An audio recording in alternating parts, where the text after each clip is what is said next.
5, break, qui plus est de 30 ans. C'est comment? Eh ben, on va poser la question à Stanislas. Salut Stan. Salut Cédric. Merci de nous apporter... Alors, c'est un des premiers break série 5 de toute l'histoire des séries 5. Ah bah non, parce qu'il y a eu le, oui, pardon. la E34 avant ça, c'est le 39. C'est vrai. 30 ans ou presque, bientôt. Pratiquement, 97. Ouais. Hein, et avec un 6 cylindres. Bien sûr.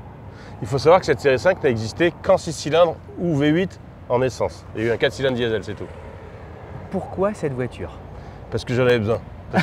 C'est la meilleure raison. Je vais te raconter la vraie histoire. Je devais partir en vacances au ski avec mes enfants. J'avais un break Skoda 4 roues motrices qui était très bien, mais qui me coûtait beaucoup trop cher en assurance. Et puis je n'aimais pas cette voiture. Et je voulais un truc plus authentique. Et là, voilà. Et donc, et la veille de partir, j'ai trouvé. Cette annonce est tombée sur le bon coin. Il était dans les Yvelines. Je suis allé voir le type. Je lui ai dit OK, on fait affaire. Et voilà, c'est une voiture que j'ai achetée 3 800 €. Elle avait les roues neige en plus. Ah oui, donc il fallait que je parte le lendemain avec des roues neige. Donc, des parties directes. Donc il m'a mis les roues neige dans le coffre, j'ai fait monter par un garagiste. Les enfants, descendez les valises, on part. C'est ça. Et le premier trajet que j'ai fait, je suis allé à la montagne, à 700 km, avec un seul plein. C'est la première fois de ma vie que je le fais en 35 ans. Ah bah donc, bravo, chapeau. Alors, on va rappeler quand même sa puissance. On était au... 170 chevaux. C'est un 2,5 litres 6 cylindres, 170 chevaux. Moi, j'aurais voulu une 528 ou une 530, donc en phase 2, 530, mais il n'y en avait pas. Et puis, elle commence à coûter un peu cher. Bon, celle-là, évidemment, j'ai fait un petit peu fouet dessus. Là, elle sort de chez le garagiste. J'ai fait réviser tout le système de refroidissement parce que c'est un peu la maladie de ces voitures. Ah bon? Ouais, il faut faire très attention. Parce qu'elle a quand même 247 000 km. Hein, elle n'est pas neuve. Hein. Donc, mais c'est très, très, très solide. Mais en revanche, le point faible, c'est le refroidissement du 6 cylindres en ligne, quelle que soit la cylindrée. Et donc, j'ai changé pompe à eau, ventilateur et radiateur là, pour être sûr. Mon garagiste m'a dit oui, il vaut mieux le faire. Voilà, j'ai fait réviser la clim, il m'a rééquilibré les roues. Enfin bref, j'ai remis 1 000 €. Et voilà. Alors attention, hein, elle est vraiment dans son jus, c'est-à-dire qu'elle est à peu près correcte, mais il y a une différence de teinte. Je pense que le capot a été repeint. Il y a des gros grêlons dans ta réunion. Oui, il y a des gros grêlons. Elle est pas du tout nickel. Si un jour j'ai le temps et les moyens. Tant mieux. Ouais. Parce que quand même, pour aller moins de 4 000 €, tu t'offres une voiture de qualité. C'est pas rien là. Tu vois, tu la vois. Impressionnant. Elle est élégante, elle est belle. Oui. Alors les gens dans la rue, surtout les motards, ils passent à côté. Ouais, bravo. Et j'ai dit bon, quand même. Mais on peut le comprendre. C'est-à-dire que dans la famille E39, la Touring, de mémoire, hein, il y en a eu à peu près 250 000 de produites et contre plus d'1 million de berlines. Donc c'est un break, c'est un des premiers breaks série 5, puisque le premier c'est la E34, qui existait d'ailleurs en 4 roues motrices. Celle-là n'a jamais existé en 4 roues motrices. Et selon certains spécialistes, bon, je fais partie bien sûr, oui, c'est comme pour les Golf, ça serait la meilleure des séries 5, toutes générations confondues. Ouais. C'est-à-dire qu'en termes de finition... J'espère que chacun derrière son écran se rend compte de l'honneur que tu fais. Non mais une E39, tu peux en parler avec c'est marrant, le jour où j'ai acheté cette voiture, j'ai déjeuné avec Patrick Lucas, qui était l'attaché qui était le directeur de la com de l'époque de BM. Et célébrissime Patrick Lucas, et je lui dis écoute, tu vas rire, je déjeune avec toi et coup du hasard, j'achète une E39 break. Alors il m'a sorti, le réservoir fait 75 litres, il m'a sorti toutes les caractéristiques. Il avait encore le dossier de presse de bien l'époque. Bien sûr. Tu nous confiais en off que ça n'était pas les jantes d'origine, ça m'a pas frappé. Ce sont des jantes de série de phase 2. De phase 2, parce que ça c'est une phase 1. Donc la phase 1 est sortie en 95 et celle-ci est de 97. Ça, ce sont des jantes de phase 2. Les phases 2, tiens, je vais te montrer. Ouais, on peut les reconnaître surtout parce qu'elles ont adopté le fameux Angel High. Il y avait un cerclage pour la première fois à LED. Exactement pour les veilleuses. Celle-là, elle les a pas. D'ailleurs, on peut voir que c'est la dernière année avec ces phares-là parce qu'il va falloir que je les change. Ils ne passeront pas le contrôle technique la prochaine fois. Ils sont un peu ternes. Tu sais, il y a des petites vidéos courtes sur Insta et tout ça où tu as des mecs avec des brosses à dents. Ou je sais pas quoi, mais non, là qui te disent regardez, ça va être hyper beau tout de suite. Je vais pas lui laver les dents. Mais truc miracle. Et elle est immatriculée 747. Vachement bien. Ouais. Franchement. BZ, certains diront que c'est la Bretagne. Enfin bon, tout le monde voudra y voir des signes. Voilà, et GL, une Mercedes. Ouais, voilà, exactement. Et il y avait à l'époque, on y allait quand on mettait quand même des entourages de chrome sur les boucliers. Mais oui. Et là, regarde, tout le tour de caisse, tu vois, c'est super sympa. Moi, ce qui m'impressionne sur cette voiture, c'est la qualité de construction. Tu vas voir, l'intérieur, c'est impressionnant. Et alors, tu roules à 140 là-dedans, t'as pas de bruit. T'as pas un bruit d'air. C'est comme au premier jour et tout ça, elle reste... Voilà, tu prends une voiture un peu de moins bonne qualité d'époque, et ben ça fait du bruit. Alors j'avais un gros bruit d'air là parce que j'ai dû changer le joint de pare-brise. Il était, quand je l'ai acheté, il n'y était plus. Et alors le mécano chez lequel je vais, qui était un spécialiste BM en Seine-et-Marne, me dit oh là là, il va falloir que je démonte le pare-brise. Il me dit je vais essayer sans. Il a réussi à le glisser comme ça.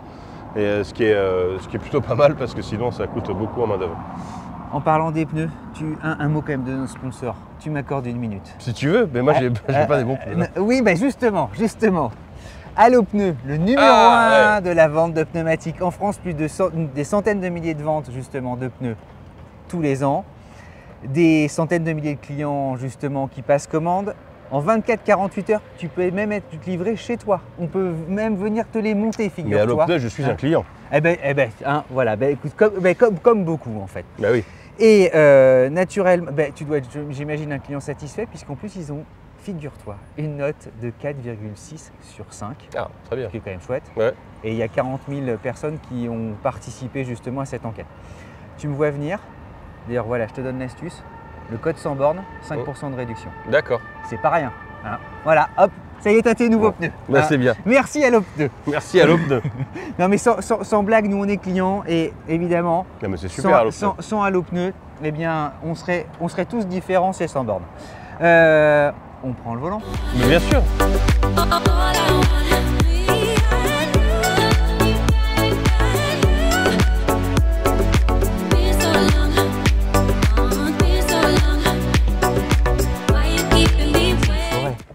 Il y a du bois partout.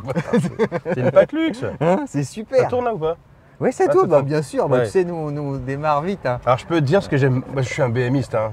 C'est ma 5e ou 6e BM. J'ai une série 7, 2 séries 3, 3 séries 3. Et qu'est-ce que j'ai eu récemment? Je ne sais plus, une autre série 3, je n'étais pas content. C'est la précision de l'instrumentation. Je trouve que les aiguilles c'est nickel. Alors tout marche à la perfection, évidemment. Oui, puis ça gigote pas. Et non, tout, ça gigote pas et tout. Et 246 438 km, hein, c'est... voilà. Et non, tout marche, la clim auto, etc. C'est ça qui est génial. C'est que c'est, à mon avis, presque aussi fiable qu'une japonaise. Mais les japonaises, il n'y a pas beaucoup avec des 6 cylindres en ligne. Hein. Bon, j'ai le bois qui se décolle un peu. Qu'est-ce qui se passe, pourtant, Super Glue. Alors, notre sponsor, Super Glue. mais elle sort de l'usine, hein. Elle est toute neuve. Non, mais c'est boîte manuelle, bien sûr. Je voulais pas de boîte auto. Ah, tu voulais pas de boîte auto? Non, je voulais pas de boîte auto. Mais j'ai que des voitures manuelles. La Mustang est manuelle, la série 3 Cabriolet manuelle, celle-ci est manuelle. Volant 4 branches. Ouais, alors un peu grand hein, quand même. Ouais, et puis la jante était un peu fine à l'époque. Non, tu vois, ouais, ça va, ouais. Commande au volant avec le régulateur de vitesse qui marche, hein, tout, comme je le disais, tout marche. Voilà, et attention. Allez, démarrage. Hop, on va regarder. Les aiguilles montent gentiment. Ouais, tout est vert. Oui, on va toucher du bois, ça c'est 147. Donc tout est vert. Le comptoir, oui c'est vrai, mais et tu avais l'économètre. Ouais, l'économètre. Il y a un truc qui va rester allumé, ça reste allumé, c'est le témoin d'usure de plaquettes. C'est qu'il a mal été rebranché et il doit s'éteindre un jour ou l'autre, mais on ne sait pas. Bon, allez hop, on va rouler vitre électrique et automatique. Les 4, hein. Les 4. Attends, la douceur du moteur. Ouais. Le petit débattement. Non, alors le débattement, c'est pas super. Et puis tu sais, l'embrayage de ces BM là, tu as la course très très longue et ça remonte très très haut. En ville, c'est un peu pénible. De toute façon, en ville, je ne me sers jamais de ma voiture, j'ai un scooter. Et maintenant, pour être dans Paris, je crois même le métro. Je devrais pas le dire. Mais bon. Hidalgo a gagné. Bah écoute, on va le lui dire, elle sera contente. Non, mais tu parles pas. Stanislas, ça y est, enfin. On parle pas. Après des années chroniques à la radio où on t'a entendu. Hein. Bah oui. Hein. Ouais, ça, je peux pester contre Hidalgo. Mais malheureusement, elle a réussi son coup. Alors, pour en revenir à nos moutons, tu sais, l'ambiance Je vais à gauche, hein. Ouais, on va à gauche, Puis on va aller tout droit, tiens, Pour changer un peu. Ouais, pour changer un petit peu. Alors si tu ouvres ta fenêtre, je peux me permettre, parce que je vois que c'est vert là, tu vas écouter, alors elle fait un bruit un peu spécial.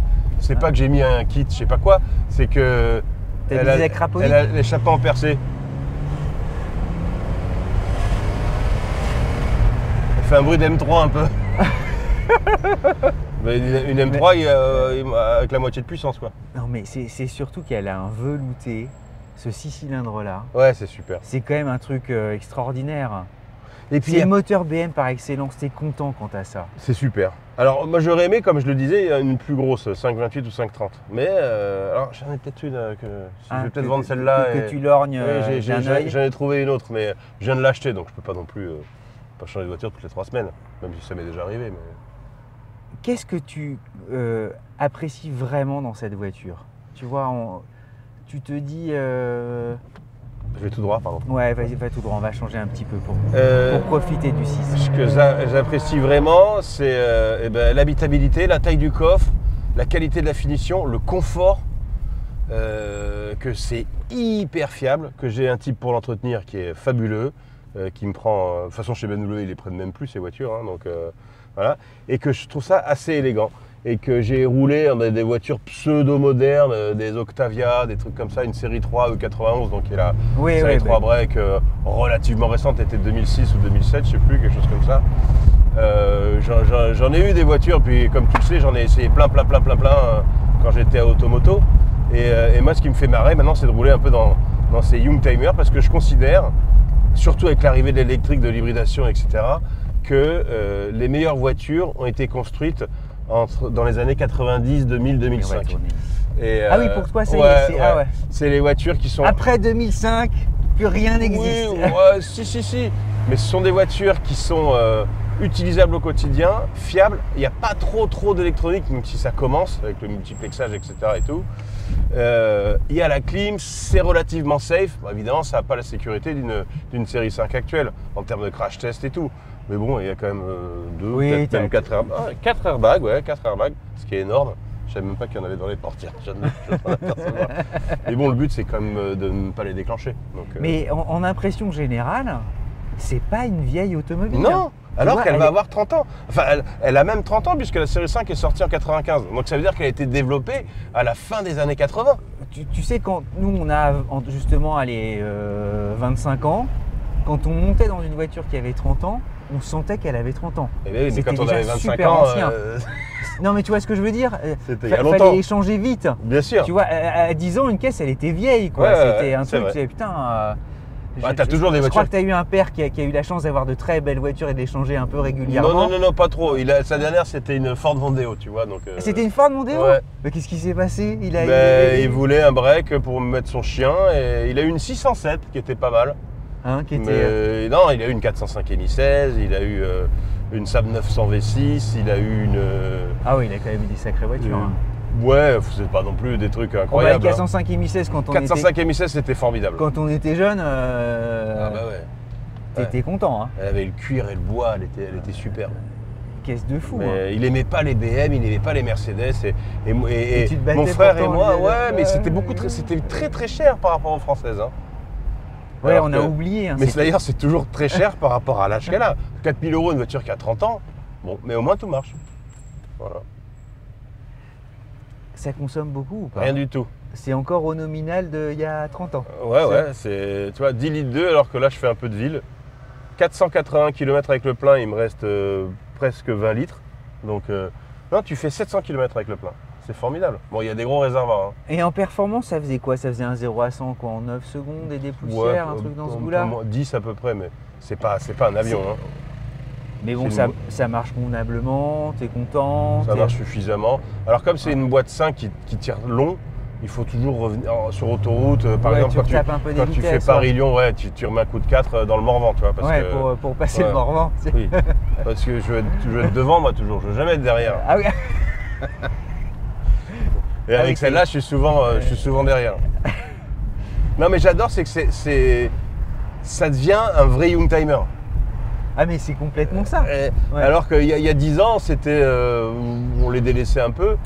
Et alors en essence, il n'y en a quand même pas beaucoup. Il y a beaucoup de 520D, 530D, 525D. Parce que tout le monde a dû foncer sur le bon coin en t'écoutant. Tu vois, en disant attends, ça y est, Stanislas m'a donné envie, il faut absolument que je m'en achète une. Mais attendez, je regarde tous les jours, donc je vais les acheter avant vous. Hein. Est-ce que ce modèle-là est au creux de la vague et ça peut être un futur collector et ça peut dépasser 10 000, 15 000 euros plus tard ou tu vois, c'est quoi le pari? Alors moi, j'ai pas fait de pari avec cette voiture. Le pari, je sais que je l'ai acheté pas très cher. 3 800 euros, donc je rappelle. Après, j'ai remis 1000 euros dedans, plus la carte grise évidemment. Bon allez, on va dire un package à 5000. Allez, voilà, 5000, 5005 avec la carte grise. Et oui, quand je l'ai acheté, j'étais le premier à appeler la personne. Et il m'a dit, venez vite parce que moi j'ai des gens qui viennent d'Angers, de Tours, il y en a un qui m'a appelé de Bordeaux, il y en a un qui m'a appelé du fin fond de la Bretagne, il est arrivé avec un plateau, etc. Il me l'apprend. Il y a un gars de Milwaukee qui m'a appelé. Non, il n'existait pas aux États-Unis en break avec la berline. Et oui, alors je pense que très honnêtement, je pourrais la revendre un peu plus cher. Là, dans quelques années, mais pour l'instant, je la garde. Je m'en sers très peu. Parce que j'ai une autre voiture, j'ai une Mustang. Évidemment, vous pouvez retrouver d'ailleurs sur la chaîne, voilà, facilement. Et qui est ma voiture la plus économique, parce qu'elle roule à l'éthanol et que je fais 12 litres au 100. Donc, avec le plus gros moteur du monde. Non, mais c'est super. Et puis je mets mes 2 enfants derrière et j'ai trouvé une astuce, c'est que cet été… Mais t'as 2 salles, 2 ambiances, toi, alors. Ouais. Entre les bagnoles. Oui. Même 3, parce que j'ai un cabriolet série 3 aussi, 325i. D'ailleurs, si vous voulez la vendre, l'acheter, elle est à vendre. Qu'est-ce que je voulais dire? Ton activité professionnelle, est-ce qu'on peut en parler ou Bien pas? sûr, avec grand plaisir. Au contraire. Avec grand plaisir. Vas-y, on t'écoute. Alors moi, je m'appelle Stanislas Laromé, je suis journaliste automobile depuis plus de 30 ans. J'ai été 17 ans salarié à Automoto et j'ai monté une boîte qui s'appelle Ma Voiture Idéale. Vous retrouvez sur internet ma-voitureideale.fr. Qui porte bien son nom.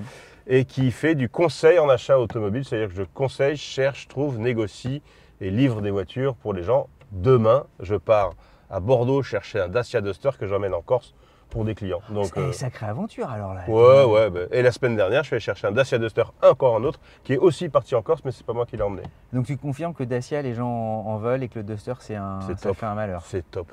Mais un Duster, c'est top. Mais Dacia, c'est une super marque. C'est le coup de génie de Renault, je pense. Il y a pas mal de choses qui sont… Il y a des voitures que je ne conseille plus du tout, que je conseillais beaucoup avant. Ouais. Mais bon, on va pas citer de nom. Mais voilà, c'est… Alors que tout le monde aura envie que tu cites des noms. Mais c'est pas… non, c'est très bien. Mais non, mais il y a des marques qui sont vraiment formidables de fiabilité. Et puis, il y a aussi le service. Et puis là, j'ai un client qui m'a demandé une classe A, je suis en train de lui trouver. Un Volvo XC60 hybride, etc. Enfin, il y a pas mal de choses. C'est très bien le Volvo XC60. Très bien, surtout avec la grosse batterie. Avec la petite batterie, c'est un peu moyen. Avec la grosse batterie, c'est top. On regarde derrière. J'ai l'impression qu'Hugo était très bien, Hugo qui réalise l'émission pour nous aujourd'hui.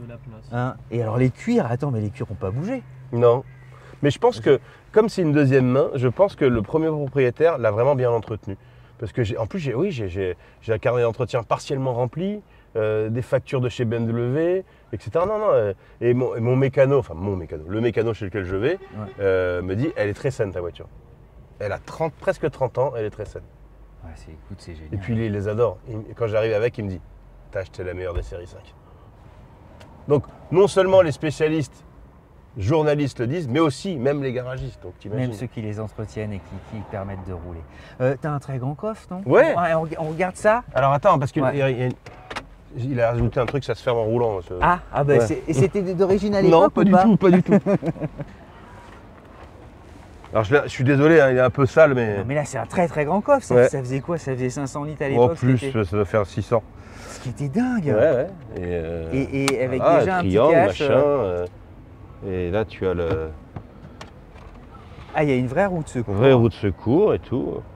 Et j'ai même l'attelage. Regarde, ah oui, t'as l'attelage qui est là. Ah waouh! J'ai eu 3 voitures avec des attelages, j'ai jamais rien attelé de ma vie. Non, mais bon, ça fait partie des choses, t'es content de le savoir. Tu sais, tu te dis, je l'ai. Bon, super, très bien. Alors pour les défauts, je vais te dire, là, les petits coffres. Les regrets, alors dis-nous les regrets. J'ai mis des vis parce que sinon ils tombent tout le temps. Voilà, bon. Ok. Mais sinon, regarde, ça marche. C'est vieux, hein, c'est pas en très bon état, mais ça marche.